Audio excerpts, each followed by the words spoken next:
Hi, this is Teresa Bennett and I'm the Analyst Coach. In this video I wanted to go over some interviewing tips and techniques. You know, we all get nervous when it's interview time. We're not sure what questions are going to be asked. We want to make a good impression.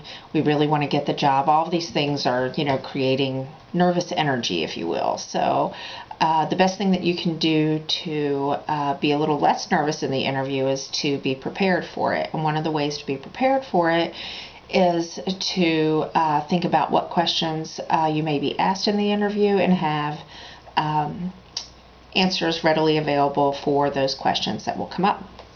So an example question that a business analyst might get in an interview is, what is the difference between a business requirement and a functional requirement?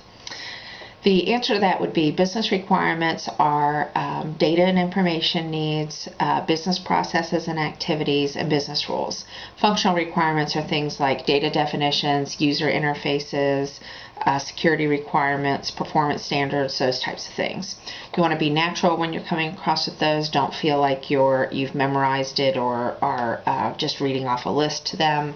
Make it sound like a conversational tone when you're answering the questions. Another question that you might get is, who would you look up to in our company and why? I have a colleague that recently got that question. That is a little bit tricky because you don't know anybody at that company probably. You may be interviewing there for the first time. You don't know anybody else that works there. So you certainly can do some research, and if you know people that are specifically there, or at least have one person that's there that you know enough about their background that you could relate that to that question, then you certainly can answer with that information. Or you can go with a more general answer to the question, something like, personally I would look up to anyone that has more knowledge than I have on various subjects. I want to continuously increase my knowledge base, not just on the tasks I do on my job, but also on the company itself.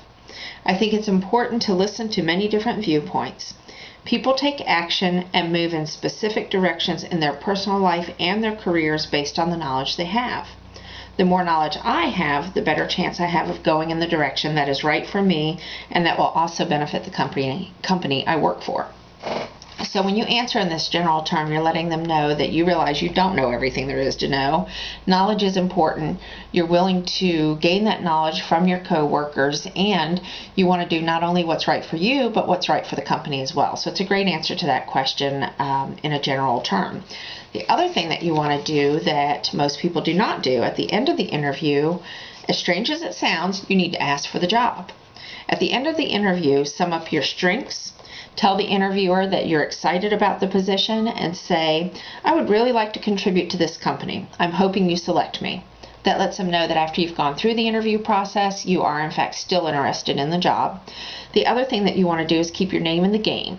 So you can do that with a follow-up note thanking the person for their time with the interview and reiterating the fact that you are still interested in the position. Now, I know you're going to say, you hear that all the time, everybody's doing it, I'm not going to do it. You are hearing it all the time. Unfortunately, people aren't taking that advice or not doing it.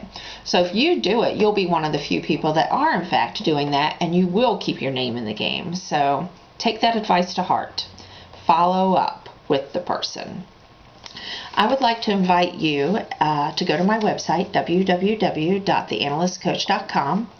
Click on the store tab at the top of the screen, and under that you will see a page for Essential Skills for Information Technology Analysts. This is a course that I put out for both business analysts and software testers. It gives you a wealth of information, all of which you can view on that tab. I'm not going to go through that here in the video, but there is a ton of information included in that training program, and along with that you also get some templates that are in Excel and Word format so that they can be changed by you if needed. business requirements document template, a use case template, a test status reporting template that's in Excel format with formulas already built in to do percentages for you. Great information for you to have. Along with that is also a test that you can take.